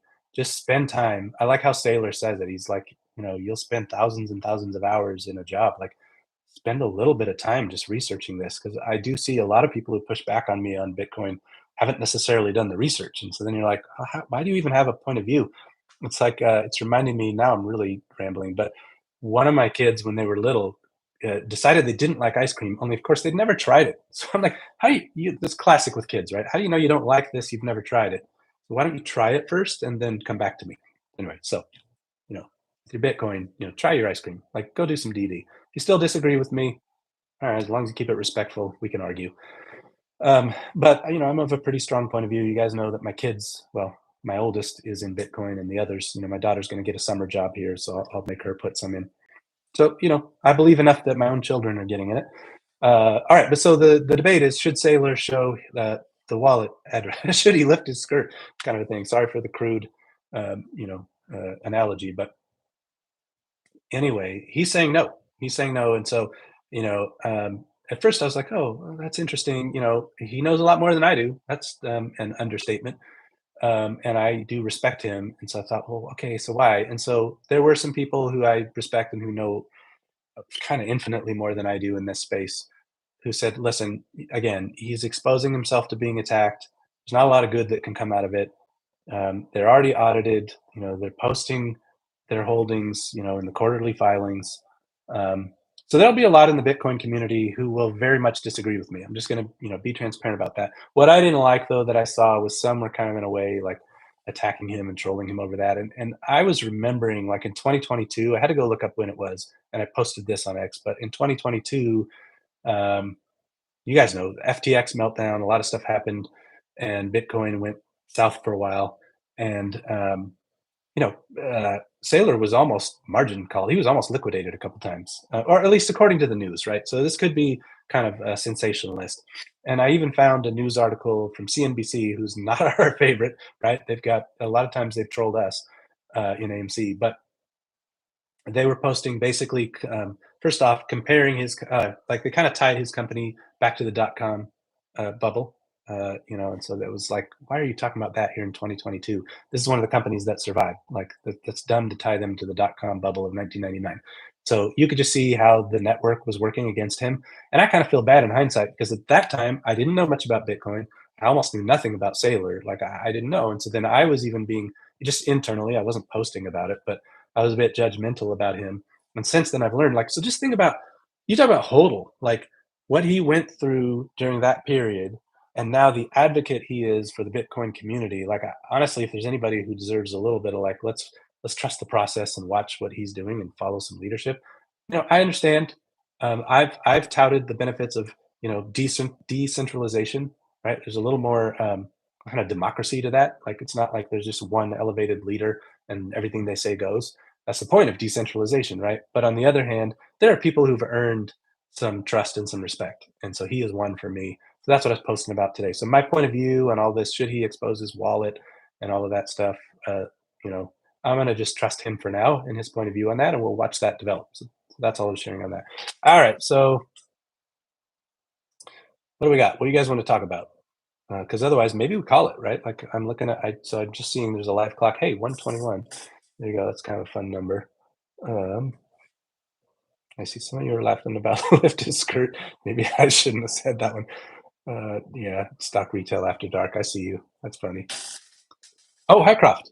Okay, sure. Uh, you know what? That's one that I've been waiting on forever. Like in terms of, I keep saying like I should do some DD. I should. So maybe that's one. Maybe we'll do a live. Maybe I'll prep some things first, actually, so I don't do it all live. But I'll pour over kind of the trends in the balance sheet and all that stuff. Certainly. Okay. Everything I'm about to say on Hycroft is from a guy who hasn't done super deep DD on Hycroft, right?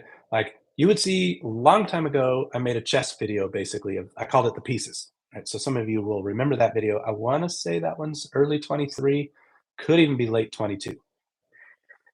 I don't quite remember. Probably early 23. You'll have to, I mean, see, even I don't remember all the videos I made, but it's probably in the fundamentals playlist. Look for something called the pieces. Um, and I said at that time, by the way, you can find me. So that might even be 22. Uh, I was saying that inflation was coming, right? So I warned you about that years before it happened. So got that one right on the thesis. Now, look, you can't brag too much. Everyone knew the money printer go burr meant inflation was coming, right? So I think most of you probably also knew. So I suppose that's not a huge feather in my cap. But what I was saying is, hey, there's a whole picture I was painting for you of all the pieces that were setting AMC up for success. One was at that time, you'll recall, banks were excited that Adam was paying off debt, and they were letting us pay it off at a discount. So if you remember, we had a bunch of quarters where we had gains they had to recognize. Some of our gains, some of our income that kind of then ends up flowing on sort of through to the balance sheet. We were, let's say you paid off $100 million of debt, but you only paid the bank $80 million to do it. That was happening, and that was happening like every quarter. And some of them we were getting like 30+% off. Like the banks were basically running a like a coupon at a grocery store, and they're like, "Yes, Adam, we'd love to have more cash. Thank you very much." And so that's what I was. So that was one part of the thesis with AMC back then was like, hey, we're going to pay off all this debt and we're going to do it at a discount. Okay, so that was in that video. And then I talked about how inflation was coming, and then I said, hey, crypto. So back then I was telling you the Bitcoin. I mean, so gosh, I wish I had listened to myself because I'll be honest, full disclosure, I did not invest in Bitcoin back then. And had I back then, I'd be up even more than what I kind of did. I started talking about it kind of at 29.30, for all you guys. But that video was longer ago, so I'd have to go back and check what the price was back then. But the point is, I knew crypto would run based on just inflation, and I said that gold and silver would be fantastic. And so I was talking about AMC's ownership in a gold mine and how that would add value to us. So that's always been the thesis. But you guys are like, duh, tell me something I don't know. Okay, so um, I think the thing that I've constantly been watching, it's been so awesome to see Diane and team share, the exploration, and certainly there's some very high quality results, right? So some of you, yeah, I see, I'm gonna like you guys know more than I do on some of it, but the quality of the results, how much, gold, how much silver. Obviously, there's discussion of could we find uranium or lithium. I haven't tracked that super closely, but I'm watching. Trump is starting to talk about uranium, right? So keep track of that if you're obviously into mining. That'll be, and then lithium just because of batteries and power needs and things like that. Um, by the way, gold and silver, also it's not just the value of the commodity; it's the use case of things like also power and even Bitcoin mining. And this computer I'm running probably has either some gold or probably gold in it. I don't know. Now I'm speaking out of field here, but there's definitely I did DD on that a few years ago, and for sure there's some use of precious metals. Okay, but anyway. All of the exploration has been amazing. There's some amazing results. I want to see metal getting pulled out of the ground. That's when I'm going to get real excited, right? Because we want to see revenues start. And so don't let me fudge you. I'm not saying like, Shill's going to say that and like try to be negative about it. I'm just saying if you're asking me what I'm watching for, it's what's the path to revenues? And boy, when that starts, I mean, AMC is still holding. What are we over 20%, right? I don't have to go check that again. Um, AMC has a large chunk of ownership in Hycroft. And so if you yourselves are owning Hycroft stock, then of course your thesis is still, hey, when we start pulling metal from the ground And with everything that's been happening, inflation, we're all watching. I so in my tracker, like all the stocks I'm tracking gold and I'm tracking silver just like you are. And all-time highs and some stuff. I got a friend I like to argue with, so shout out if you're out there. I don't know if I've seen him, but he'll know who he is. We argue about. I keep on being like Bitcoin, bro, and he's like, yeah, but gold and silver in particular. I know some of you are really watching for that silver squeeze and all that. Um, and like a decades old cup and handle maybe and that kind of stuff. So I just you're hearing I watch, but I just am partial to Bitcoin. I think it's going to run harder, um, but I am very bullish. Yeah, I mean, so if you were to find me like my real life account on Facebook, and I had scrubbed when I was going to publish the book, I had scrubbed lots of I used to be a little more political and stuff, and I'd scrubbed a lot of things. But you would find all the way back, even as far back as like the Obama administration, I was telling everybody, guys, inflation's coming, manage your own personal debt, gold and silver. This was always predictable. It was just always a matter of when, not if. And I just think we're in some ways probably only starting. You're watching the Japanese yen. If you're watching kind of foreign exchange markets all over the world, if you're watching the bond markets, there's a lot really stretching right now. So maybe we'll talk about that in another live because I'm at an hour and a half. But um, yes, so Hycroft, I guess if I was to boil it down, I'd say long term, let me track their cash and look at their position and all of that and kind of their cash flows. But I trust Adam. He's not going to stay in a stock that's on its way to anything problematic. And of course, Eric Sprott, like who knows more about mining than that guy? And he was part of all of that discussion. And so as long as have time, um, or some of you again, please forgive me if it's coming around the corner in a couple of weeks. So I will go do research. We will talk about this. I'll commit to that. Right? Like let's go through that and let's pick apart the thesis. And I think we'll get real bullish is my hunch. Whenever the timing is of real revenues, um, and that ramp up, or I guess I should say, and I haven't tracked the chat. I bet I will not be surprised if some of you had said this on the thesis. It's do you flip it? Right? Is Hycroft going to sort of prove their business, prove the mine itself, prove the property, and then some bigger miner. Like think about Warren Buffett. Like, he owned Barrick Mining for so long. And by the way, just as you're hearing, so if Buffett's play wasn't necessarily to buy gold, it was to buy the miners. Um, you can buy Bitcoin miners too. I guess we hadn't talked about that, but sometimes a play, and we'll talk about that over time if I do more lives, is like you don't always have to invest in the thing. You can invest in the people who get the thing, or the same in like let's say like back in 2020, I wasn't necessarily invested in Tesla. I wish I had joined that squeeze with you guys. I didn't. By the way, this is going to make me. This is going to be crazy considering I'm an AMC. I didn't even know what a squeeze was back then, guys. Like Bed Bath and Beyond, I totally rode that squeeze, but I didn't even know that was a squeeze. So that shows you how silly that. And so every day, my wife and I are like, "Why is this stock so high?" But I was just playing the reopening play, and then I took some profits. So sorry if you were in that, and I didn't mean to mess up the squeeze. I literally didn't know what it was. That happened for me on like a bunch of Like I did it on Gap. I think I tripled or quadrupled my money in Gap in like a month. 2020 was crazy. You guys remember that. We don't have to rehash that right now. But airlines, there was just a lot of stuff. It was kind of a reopening play. And then some other things. It was like the work at home place, right? You guys remember Peloton and Wayfair and stuff, which have certainly corrected since then. So that's why we should talk about how do you value a stock? Or when do you know when you've gotten your gains and all that?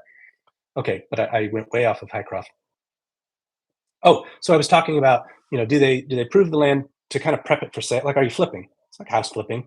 Did they do the hard work? That's not fair. I don't know the mining industry. I don't know if that's the hard work, but did they do some hard work of basically proving the value of that property? And then does a big miner come in like a Barrick or somebody, and maybe now, but you get a ton of gains, right? Like there's like it's like when you're doing real estate development. At each stage, there's value that's been sort of added to that property, and then you sell it and reap the value, right? You reap your gains. So I think that's the play for you if you're in deep in Hycroft. You're watching for the revenues, or you're watching. I would be tracking news. So sometime let's go do that. Like let's go see what the rumors are, see what the news is, see if anybody's sniffing around. Um, will they sell that? Now you're going to probably get to a shareholder vote and stuff like that. So I'd like to think, and here I'm way speaking out of turn, guys. I'm making this up on the spot. I'd like to think the play is hopefully, Hycroft succeeding on its own, because there's probably, a multi-year nice run that could happen, and certainly that would benefit AMC as well. But who knows? Maybe it gets sold. We'll see. So that would kind of be maybe that's Hycroft. Um, but I'm bullish. I guess you're probably hearing the bullishness come through. Uh, See, we're losing someone who's going to work. Have a great day. Go get it done. Go get some purchasing power for these stocks. Who wants to? Somebody's talking about open interest in calls June the 25s. So I see that one, Silverstream. Um, yeah, so that's one. I think I posted about this last week too. Yeah, because we had wasn't Friday maybe a flat or a mildly red day or something? No, that doesn't sound right. Not Friday, maybe Thursday. I'd have to, here. Why don't we just get it right? We just pull up. Okay. So the 20, oh yeah, Friday, right? Yeah, oh, Friday was one of those ridiculous 0% days. That was just silly, right? That was ridiculous. How many of those have we had? I've had some shills try to tell me that's normal. But I'm giving you the JD Vance face. um, yeah, that's not normal. Come on, you guys have seen how many 0% days we've had in AMC. I've been investing in stocks for 20 plus years, and I've never. Come on, get out of here. Get out of here. That's not normal. Okay, but so we had our 0% day, but options were up, right? So I posted that on X, so I have a bunch of strikes, dates and prices. I'm all the way out to 2027 because I'm making sure as I, and sometimes it's a bummer and we're down and you try to repair, like maybe an option dies and then you're out of the money and stuff like that, right? So I'm not, shares are safer, right? And so back in 2021, we talked a lot more about this. I've always been a fan of not necessarily the YOLO options, the weeklies and stuff, and because you can burn your money real fast. But I get it. I mean, if you're buying a lotto ticket, that's why they call it that. Maybe there's a real cheap strike, and one of these weeks you hit it. So I understand why people do it. Um, my strategy, and it worked in 2021, was I just go long dated. I put and I go near the money.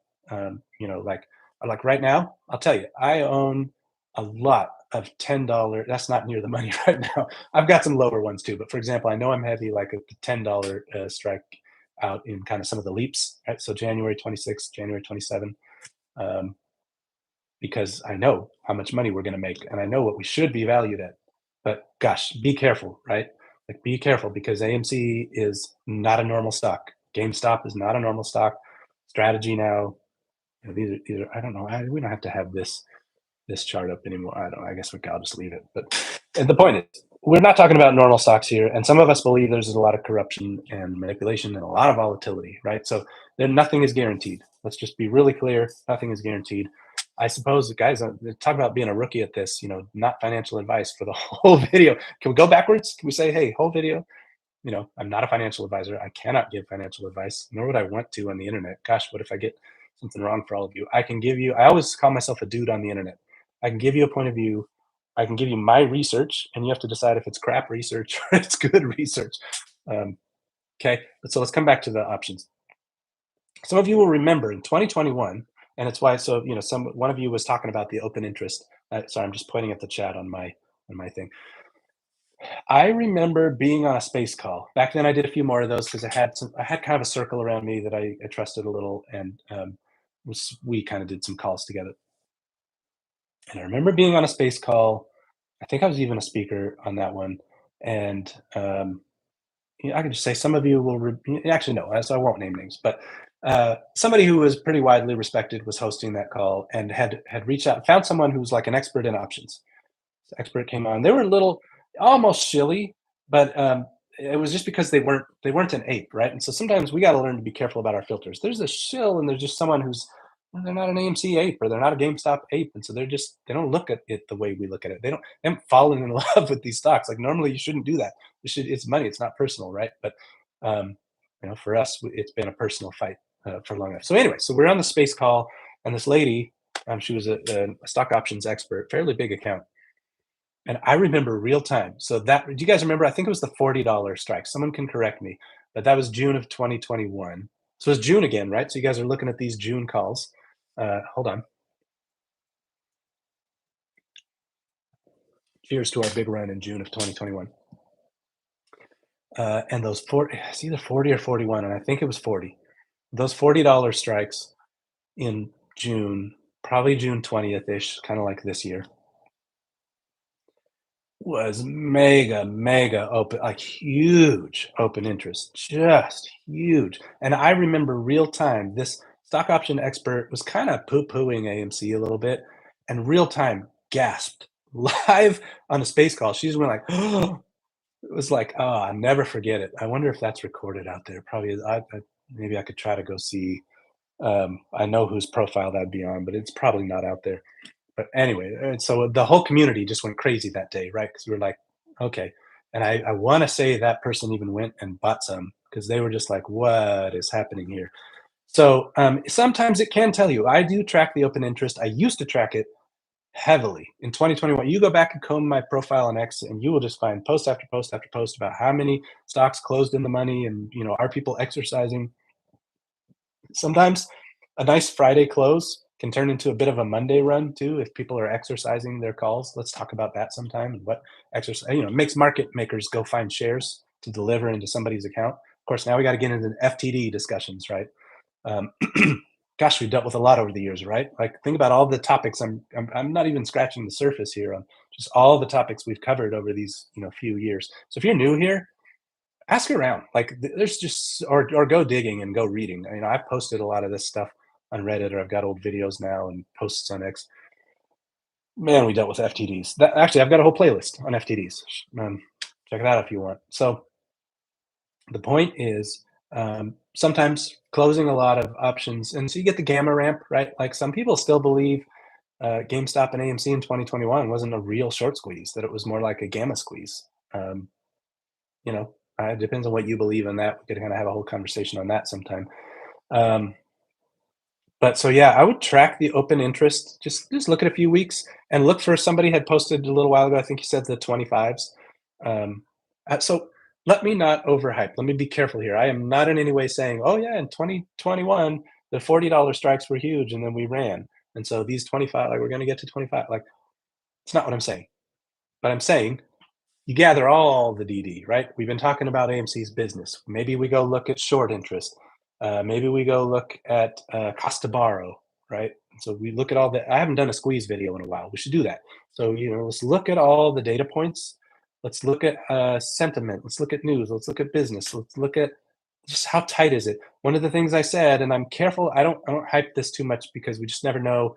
But I mean, Adam does not have shares to dilute with right now. He has about 1 million shares, a little over 1 million that are unspoken for. Because here's the thing: we're gonna pay off $400 million in debt soon, right? Like I had started a post about that today, and I didn't finish it, so I never posted that. But we have the whole 566 discussion. If you want my honest opinion, I don't think it's quite as black and white as just 566, $400 million. I think it's 414 million.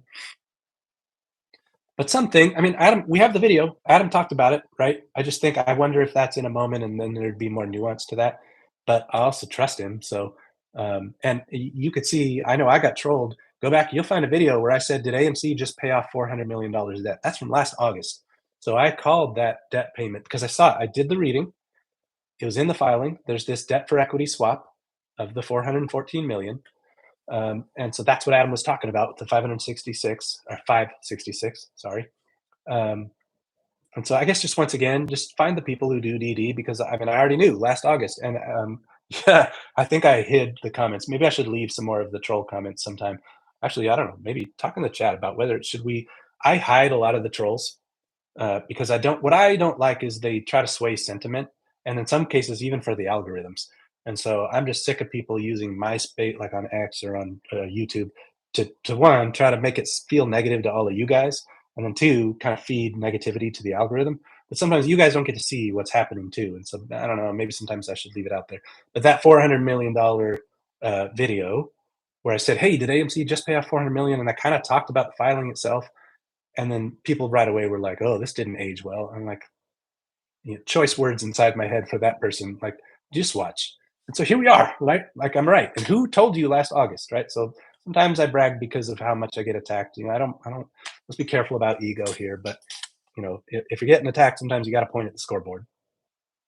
Okay. So where was I going? So the open interest. Oh, right. So let's look at all of what's going on. How squeezy are we? What happens in a morning when Adam just comes out and says, "Hey, I showed you. Let's go back to the debt." All right. So I showed you. Sorry. Here we go. What happens when one morning I am out there on X and maybe here on YouTube, and I show this. Imagine if this went down by 400 million. This from this point to here was like a grand total of like 50 million, right? Like from Q4 to Q1 was just what was that, like 30 million we saw, right? We went from 40.10 to 39.75, right? So um, yeah, 36 million. Um, And that's pretty, but now what happens if I update this chart and one day I drop that $414 million, right? That's a lot of debt. And the thing is, I told you that should add to the value of the stock, right? Because now 414 million multiply that by say like 11% interest. I don't know. It's like, let's call it $46 million a year, $45 million a year, right, or whatever. It's not a small amount. And so then divide that by your 4 quarters. So we're saving like $11 million a quarter, which is profits. That's 11 million. So this, like, remember I said we're where are we at? Q2. Here we are, right? I said 88. Well, imagine if instead of 88 here, I'm saying 99, right? Just because we don't have the debt. And multiply that out by a year, and then think about the price to earnings ratio and how far out. So, all right. So the point is that would be squeezy, right? That's just why I'm bringing. So we get record Memorial weekends, we get an awesome Q2, and we get all these earnings, and Wall Street's going to pretend that that's a surprise, right? Oh man, AMC made all this money. No one saw it coming, except right we were talking about it all this time. Um, so whatever I suppose I'm talking about catalysts too. And then if there is some kind of gamma ramp, if we have angels out there, let's say, who are deciding it's time, whether it's angels or even if it's just people looking to make money, really, really big players. It happens. I don't love it. I'd love a free and fair and transparent market, but people know that there's an opportunity here, and so sometimes it's just about the right people deciding it's time. Um, I suppose that's conspiracy theory. Like, we take this hat on off and put on some tinfoil, but so let's come all the way back right to that huge open interest. So I'm not saying, oh, because there's big open interest, it's happening. But I am saying that is noteworthy. Track the options. Look at when there's huge open interest. You're always going to see Januaries are going to be big because those leaps, it starts piling up over time. Um, and then June is kind of big in the middle of the year. But you'll see some other dates too. You can track like every Friday. How's that looking? And are we ramping up? And is it getting more bullish, right? You can compare puts to calls. There are plenty of sites where you can find max pain. You know, landed on Max Payne on a fit. I love when I beat that beagle. Very, very barky dog. All right. So what did I not cover on options? So yes, it's bullish when you see a ton of those calls, but it could also be speculators. It could be people doing yellows.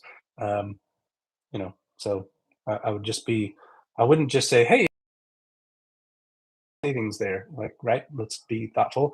But am I losing you guys? My Wi-Fi might have reset. Hope you're still there. I just got a connection unstable message. Um, Somebody yell at me if you're or not. Don't yell at me, but tell me if we're still on. Let's see. Did we? Am I moving? I'm not seeing the chat. Uh-oh. They didn't like me talking about the open interest, maybe. There we go. Somebody said here. Okay. Yeah, it's my Wi-Fi, I think. It resets. I've got, you guys know, like the Eero thing, kind of creates the mesh Wi-Fi and all that. Sometimes, oh yeah, Phil, I see you. It's been a little glitchy. I'm not surprised. Well, yeah, I don't know. Maybe it's time to kind of shut it down here soon. We're almost done, and I'm kind of almost begging for topics. Sometime I'll come a little more prepped. I would love to go through a balance sheet. I'd love to go through an income statement. Let's do some kind of learning together. Um, and gosh, man, I'm so bullish on all of these stocks. I basically am still pretty much almost 100% AMC, and I got Bitcoin. But you guys see, like, I really do believe in GameStop. That Switch launch, that Bitcoin strategy, love it, love it, love it. And I mean, who wants to bet against Kitty? I would. I'd be shaking in my shoes if I was betting against that guy. I'm not doing that, and I don't short companies anyway. But I'm just saying as a concept, right? So that's why I love GameStop. AMC, we just talked plenty. I don't have to recover that in terms of the value statement strategy. Like Sailor, I mean, in business, what do they say? You want to be first, or you want to be, unique, right? You want to be innovative, or you want to be first. And in a way, he's kind of both. I suppose people are copycatting now, right? So I have some thoughts on that. We'll talk about soon, but he's certainly first, and he's well ahead. Like he's got a major head start, and so maybe for another day, because I've kept you guys on a long time, but I would just say strategy is not necessarily about cash flows, though it will be. I think it will be because I think Bitcoin will be monetized. We'll have to talk about that. I have thoughts on that, but uh, if you think about like a price to earnings, it's what's the value of future cash flows. So what happens if Bitcoin is up X percent in a year and Y percent in 5 years and Z percent in 10 years? And if you think about what's the future value, I kind of laughed at myself when I said this on a video, but what's the future value of that value on today's stock? I think you have to really think differently. Some shills will try to say, "Oh, there's no cash flows and whatever." It's not entirely true, first of all, but I just think if Bitcoin, goes up, then that stock is going to go up. So I'm very bullish for that. You guys have kind of tracked with me. Some of you, if you followed me a while, the Great Unwinding thesis, that's still very much it. So tokens, right? We're talking tokens, stock tokens. Still very much in play. There's a reason we were pushed so hard by cohodes in 2021. That's when I started fighting people, by the way. So some people are like, why do you got to fight? Hopefully you guys see it's not my inner character to just, be out there fighting all the time. But sometimes I stand up for us. I stand up for my investment. I stand up for what I believe is right. And so that was the beginning of that is when cohodes came and Terra and a lot of other, well, I won't cover that now, but so tokens is a big deal, and so it's connected to, in some ways, Ethereum, and in some ways, Bitcoin. The whole Great Unwinding thesis. Go. I left a lot of breadcrumbs, videos, and posts. So check the hashtags or the playlist. Um, cool. So I think maybe we'll wrap it. I'm I'm not live, and I'm not as powerful as Kitty. So you guys remember, let's end it. Let's end it. And he's pointing like GameStop is halting 25 times. Have a great evening. Have a great Tuesday. Go see a movie. Buy some popcorn. Cheers. And love to all the apes. Let's see if. Good night, all.